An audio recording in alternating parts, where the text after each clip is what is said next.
Welcome to WayWut, your weekly verbal double take. This is a rabbit hole podcast where a couple of old guys do moderate to shallow dives into various topics, ranging from true crime, paranormal, sports, pop culture, or anything else that we find interesting. We drop episodes every Tuesday and on Fridays if we feel like it. You can follow us on Facebook, X, and TikTok. We appreciate you joining us. And now that we got all this self-promotion stuff out of the way, here we go. Well, hello there. My name is Jason, or sometimes referred to as Donkey. And thanks for tuning in today to wherever you listen for your weekly verbal double take. Today, I am the big dog running the yard as I bring us to another topic that made me say, "Wait, what?" Joining me, making a crude shiv and learning to keister, is Daryl Holiday. I don't like the way any of that sounds at all. I don't think I'm going to like where this is headed. Oh, no. No, it's going to take another turn. Oh, boy. No. Well, 30 or so years ago seems like an eternity. Jeans were super baggy. Hair was extra spiky with frosted tips. Haircuts for $10. No, I had them. I did it. I know you did. Social media was not a thing. Hell, even the internet was at its infancy. We walked to school in the snow, uphill to and from. We definitely had homework. The music scene was also different. We saw the rise of boy bands like the Backstreet Boys and NSYNC. Grunge, led by Nirvana and Pearl Jam, were also huge. It was also around this time we saw the rise of gangsta rap. Groups like the NWA, Tupac, Notorious B.I.G. were making major waves, both negative and positive. Most of the things from the 90s faded. Jeans became less baggy and skinnier. Hair is way longer and the frost is melted. Haircuts are now $40. Social media has definitely made it out stronger and pretty much dominates. Where are you getting your hair cut? Bonafide barbers? I mean, like, I know you don't really see pro styles anymore where they used to have like a $7 haircut, but great clips, I'm going to say it's like $12. Yeah. Daryl, you pay for what you get. I mean, what? I actually have hair. Yes, your hair You is don't. probably exactly why I need a $40 haircut to make it look like I have hair. Okay. He has to do a special fade on the sides, and I have to do some sort of mohawk thing in the middle where I push it all towards the middle to hide the glaring bald spot I now have. He is a pro, and he's very good. I'm so sorry. It must be so hard for you. I mean, like me, I have to deal with bad hair days because I have all this thick, luscious hair. And there are just some mornings where it's just not wanting to style right, because there's just so much of it. Just so much. Oh, that's something that's kind of bothered me my whole life is how bald jokes are just thrown out there with no problems to their other person's feelings. But yet you can't make a fat joke. You can't make a joke about somebody wearing glasses. You can't make any other problems they may have. But balding, that's on the table all the time. That's the one thing that never got canceled. Yes. I mean, it doesn't bother me. It bothers me when I'm in the bathroom by myself looking in the mirror crying. I'm bothered then. But, You're not you as see it all the time. bald as your dad was. No. My dad was bald on top, had hair around the sides, and a little bitty squiggle up front. Floof. Yeah, the floof right there in the front. A little baby squiggle. Yeah, he could sit there and twirl around his finger if he wanted to. And he had, his hair was kind of curly, wasn't it?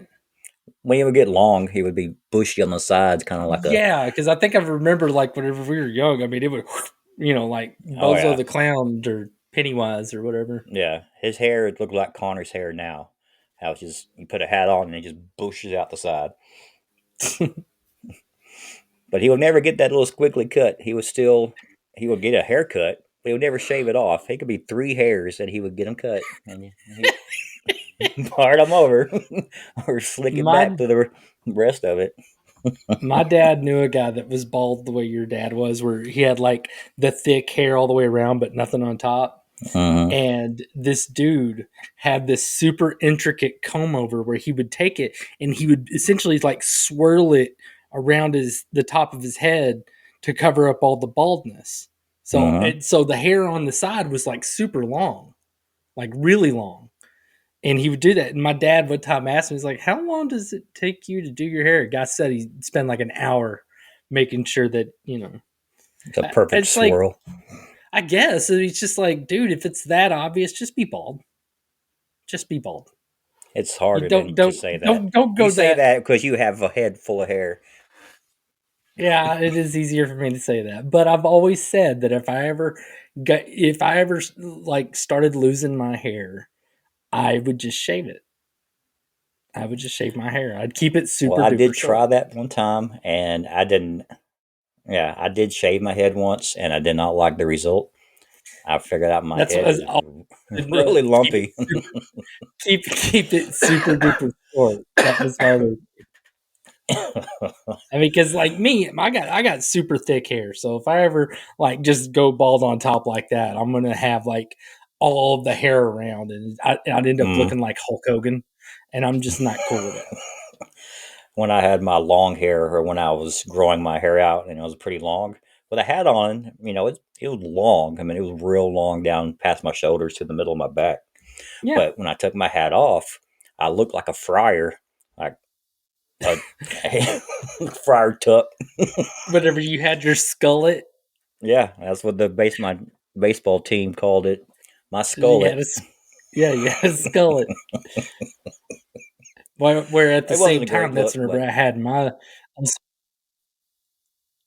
at the same time, I had my long hair with all my long, glorious hair where it went down on uh-huh. my back. And it was thick and gorgeous. And I was single at the time. And all the girls were just like, "Oh my God, your hair's prettier than mine." And I'm like, I know.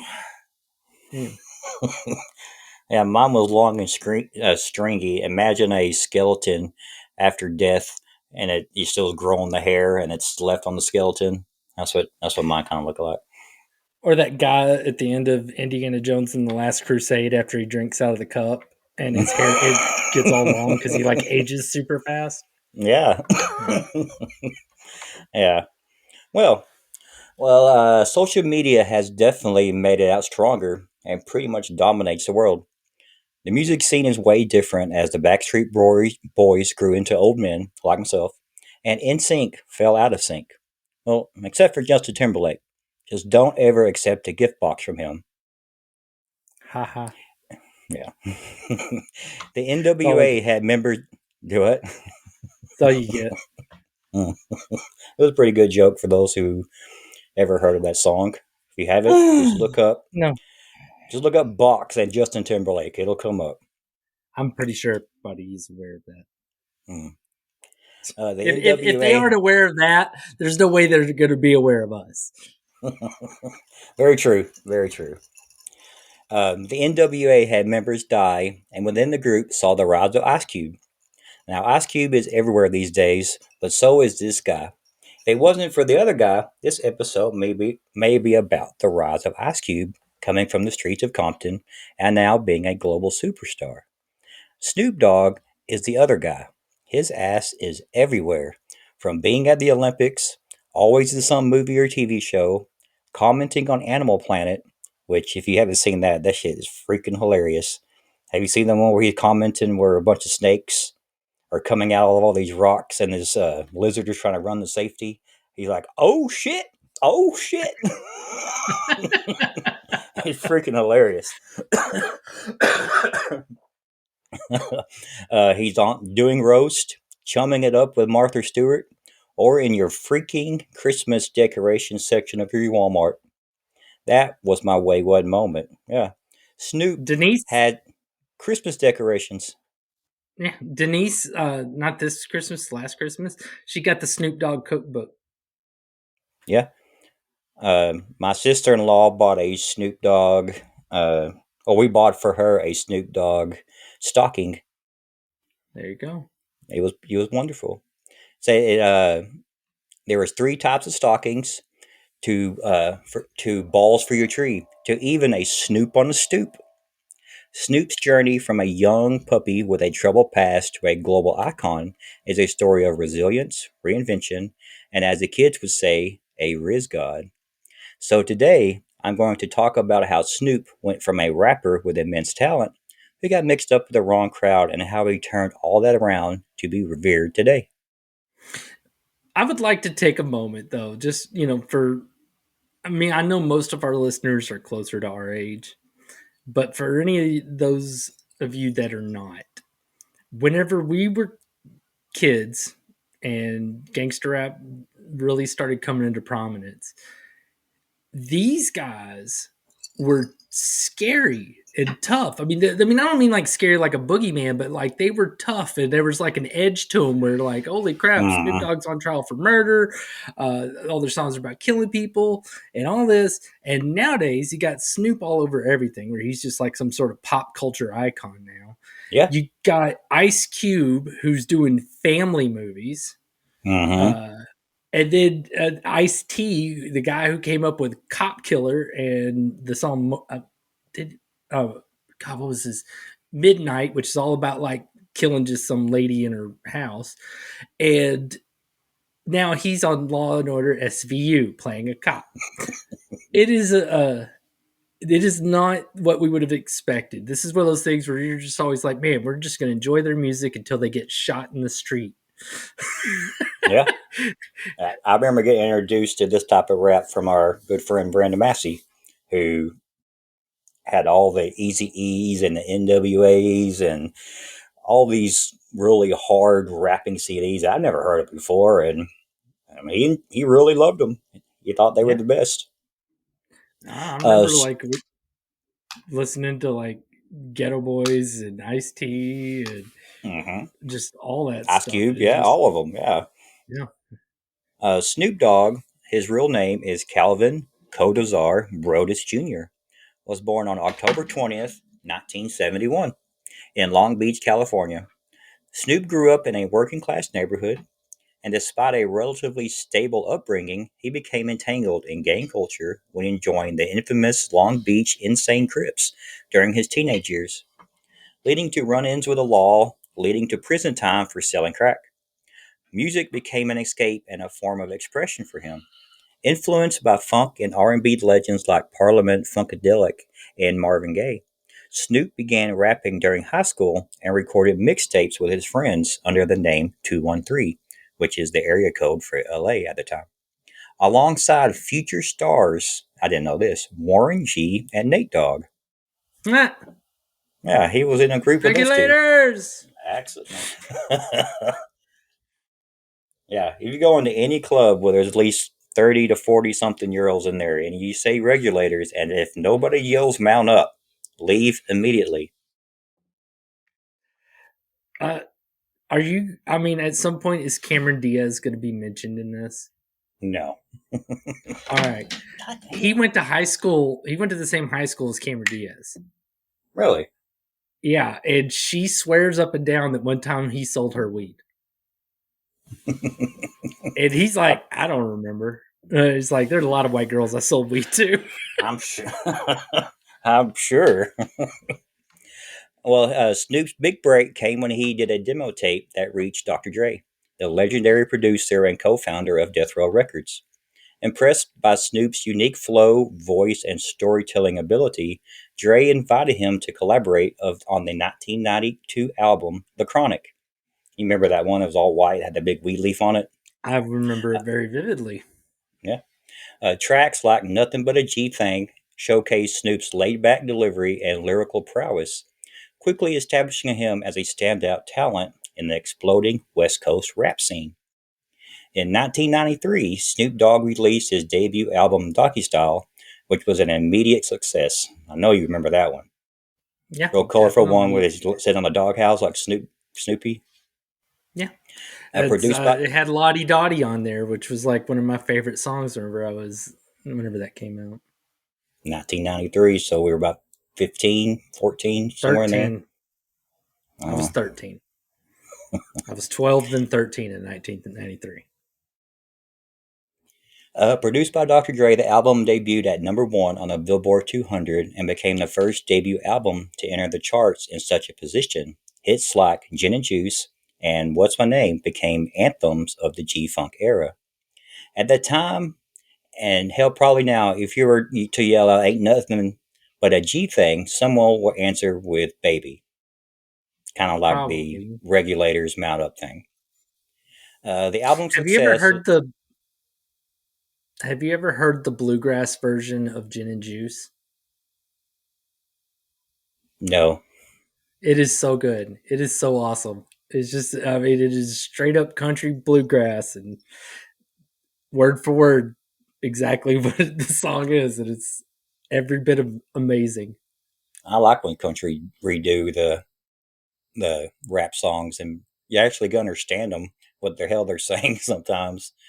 You're like, oh, that's what they say there. I never knew that. Ah, I've been I saying it just wrong need for 30 somebody white years. to say it. Jason, you racist. No. My ears do not discriminate. I can't hear anybody. Okay. The album's success was not without controversy. Its explicit lyrics and themes of violence coincided with Snoop's personal life. In the afternoon of August 25th, 1993, Snoop heard a commotion in the street outside his Los Angeles apartment. As Snoop watched, his bodyguard, McKinley Malik Lee, went outside to investigate. Lee found a carload of street gang members arguing with Sean Abrams, one of Snoop's friends. Lee's appearance ended the argument, but as the car departed, Snoop thought he recognized one of the occupants as a man who had recently accosted him with a pistol at a video filming. The gang member was Philip Walter Merriam,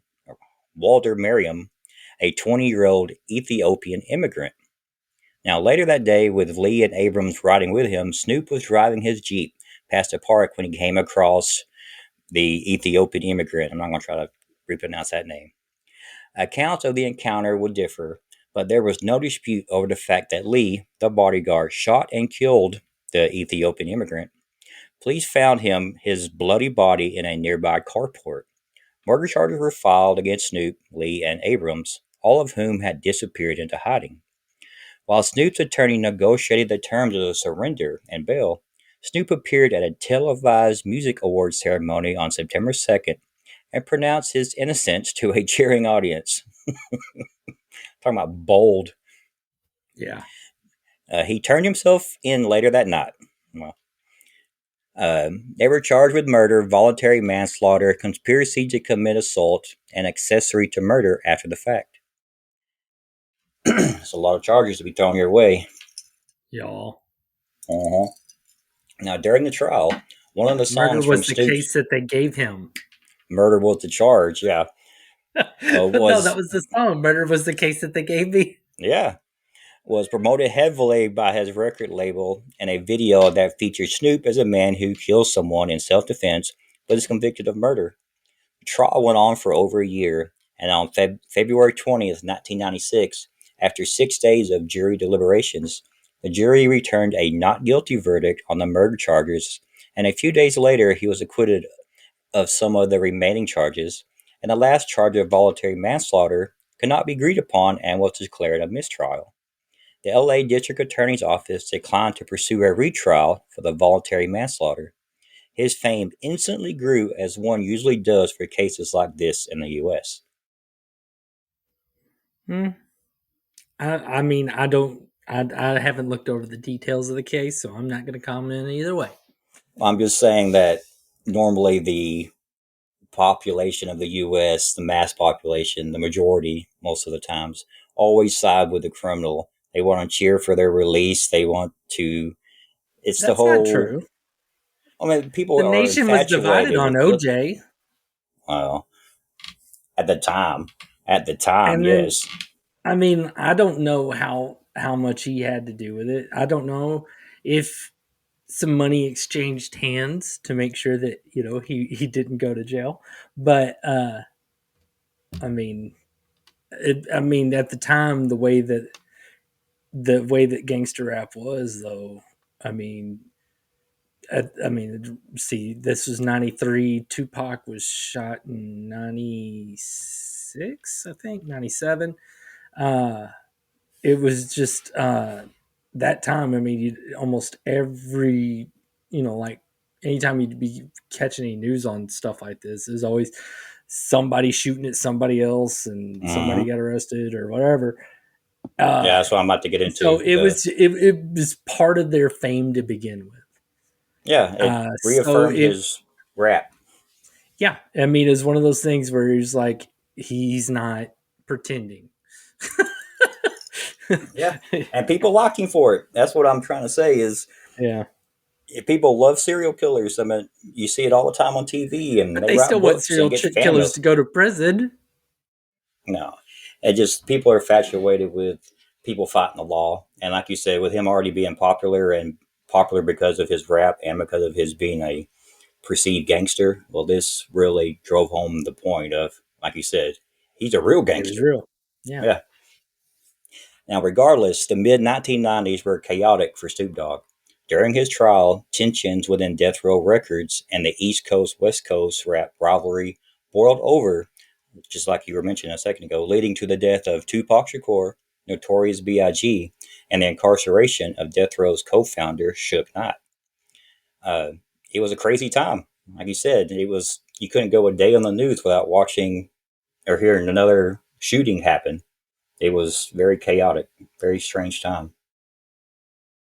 Guess that's what yeah, happens when they're in a war, I guess. yeah, and I mean, I one thing I mean, rap still talks about guns and stuff like that. And there's Uh-huh. still some of it in there, but it's not like it was back Uh-uh. then.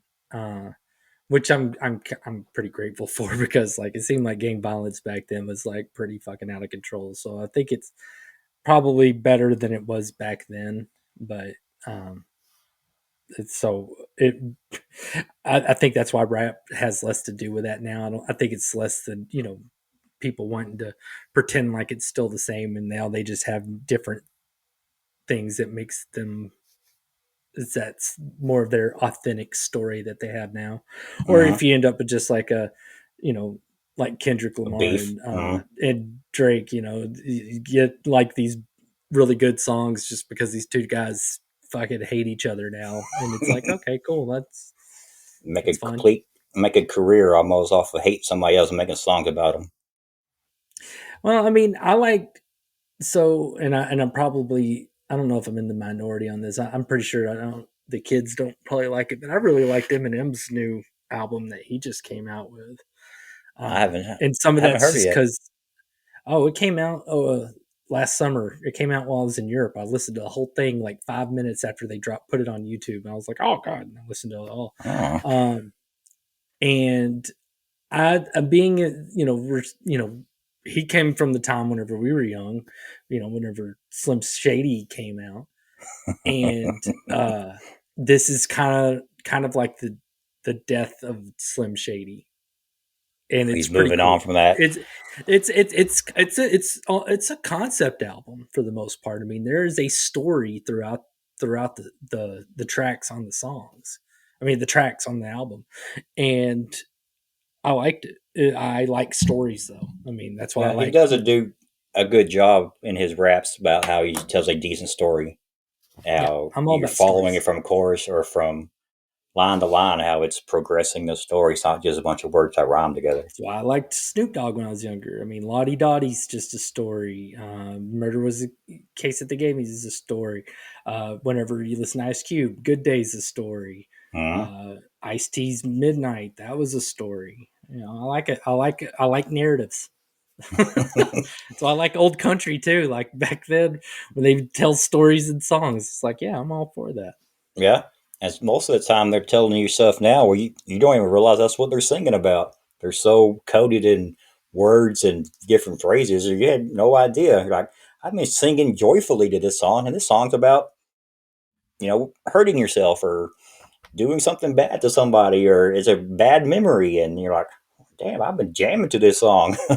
You've been doing that for songs forever because there's songs in the '80s and stuff that really meant other things that people would jam out to, and like, oh, I love this song, makes me feel so Uh-huh. good. And it's like, oh yeah, it's about somebody like stalking someone. What? No idea. Well, during that time, it was pretty crazy for Snoop, so he needed to distance himself from all of the East Coast, West Coast crap that was going on. So he left the Death Row Records and in 1998 signed with No Limit Records, founded by Master P.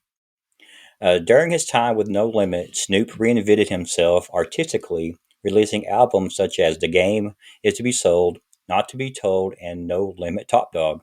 While these projects marked a departure from his earlier sound, they demonstrated his adaptability and ensured his relevance in the ever changing music industry.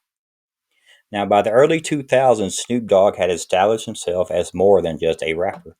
He embraced a multifaceted career, including acting. He appeared in such movies as Training Day, which I don't remember him in that one, Old School, Girls Gone Wild, Doggystyle, and Soul Plane. Still I haven't was seen waiting for Soul Soul Plane. Plane. He also had his television show, Snoop Dogg's Fatherhood, offer a glimpse into his life as a family man. Uh, yeah, cross promotions are usually a good thing.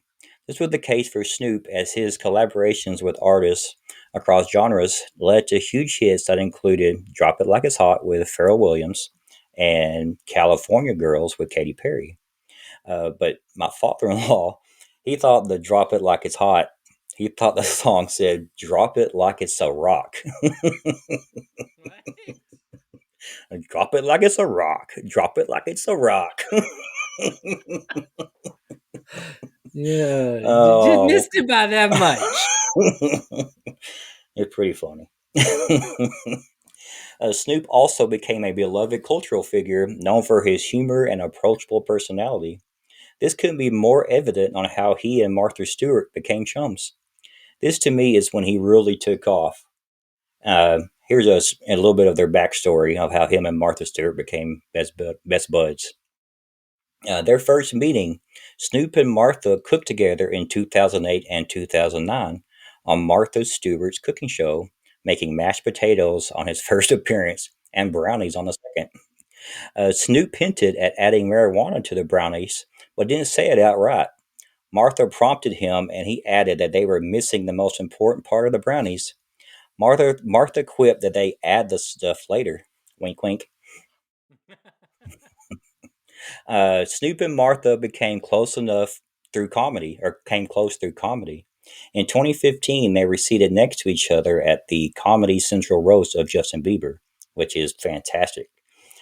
Snoop said, "She sat next to me and she stole the show." Have you seen her do it? No, Oh my God, dude. She is, he's not lying. She was probably the best one.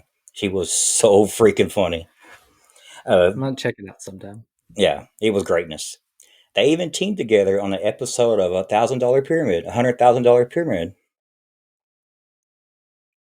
Yeah, I've heard that they're actually pretty tight. Yeah, Like they're actually pretty good friends. It's so funny because both of them. Have you ever heard of the wine 99 Crimes? yeah, a Snoop's one. That's not his. He has one. I mean, he's all right. So each bottle has like Bordeaux or whatever, all Mm-hmm. has it's a different criminal on there where you put this app on your phone and you do it, and then it makes the picture like come to life and tell you what their crime was. And he has one, but so does Martha Stewart. Mm. They both have like I don't remember what kind of wine each one of them have, but Oh, I have it written it's on here. I'll be getting to it. oh, okay. Yeah. Uh, where is it at? Here we go. And they launched in 2016. They launched a cooking show together, Martha and Snoop's potluck dinner party.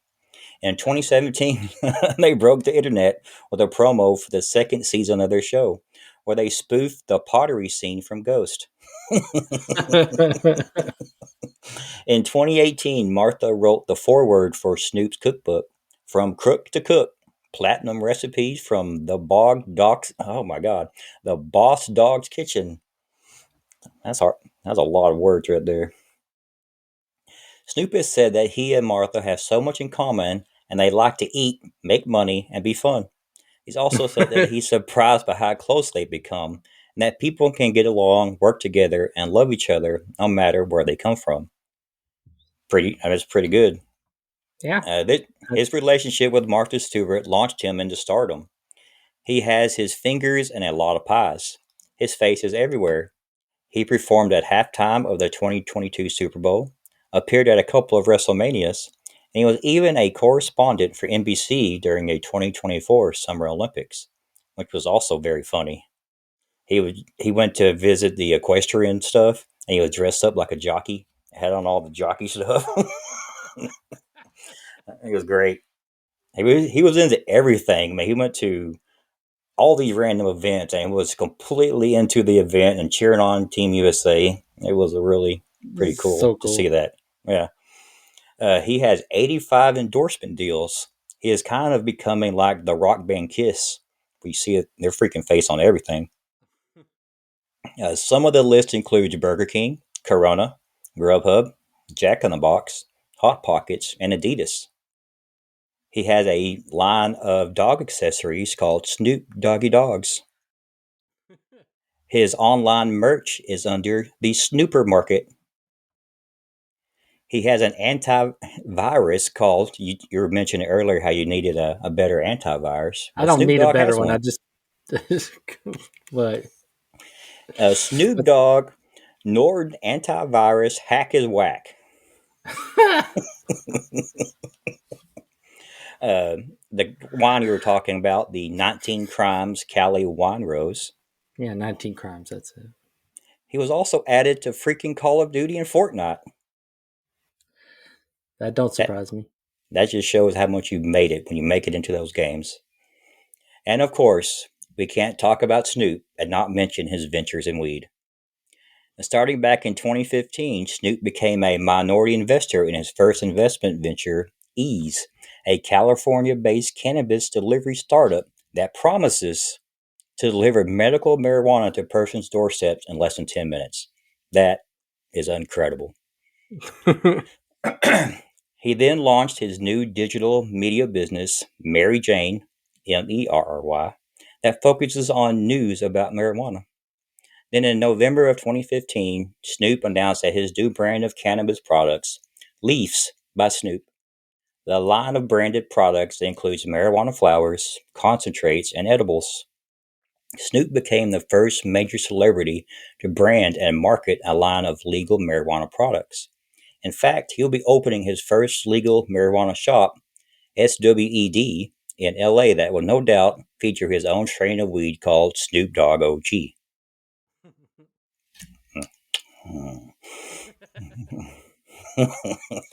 uh, Today, Snoop Dogg is regarded as a hip hop legend and an enduring figure in popular culture. His influence extends far beyond music, shaping fashion, language, and entertainment.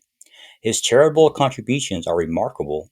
He founded the Snoop Youth Football League for at risk youth in Southern California.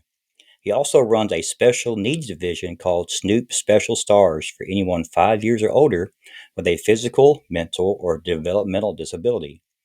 Some other known causes that he supports includes Children's Hospital of Los Angeles, Mothers Against Police Brutality, Habitat for Humanity, Orca Network, Save a Life Foundation, Shriners Hospitals for Children, and the Healing Circle.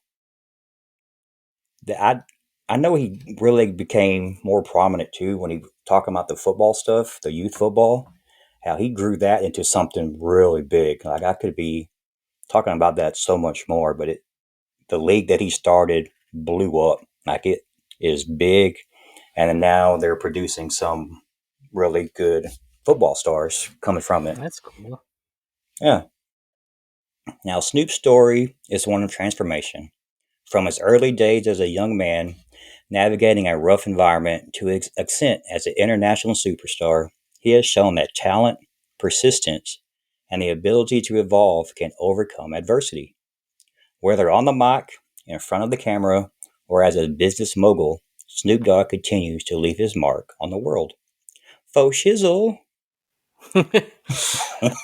Yeah, I mean, honestly, between like him and Dre and Ice Cube, uh, the fact was, I mean, like No, they didn't expect to live a long time. They used to always talk about how like they're probably Waiting about for to that die. shot. Yeah. Yeah, and the fact that getting to see what they've evolved into because they didn't, die young like they always assumed Think it that they makes them would. appreciate life a little more.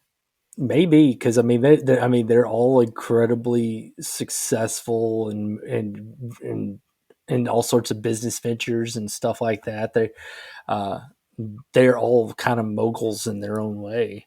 Yeah. And it's really cool considering, like back in the day, so many parents are getting pissed off at their kids for like listening to them. They're like, Yeah. oh my God, they're just trash. And and then now these are like some of the, richest and most Biggest influential stars ever. businessmen.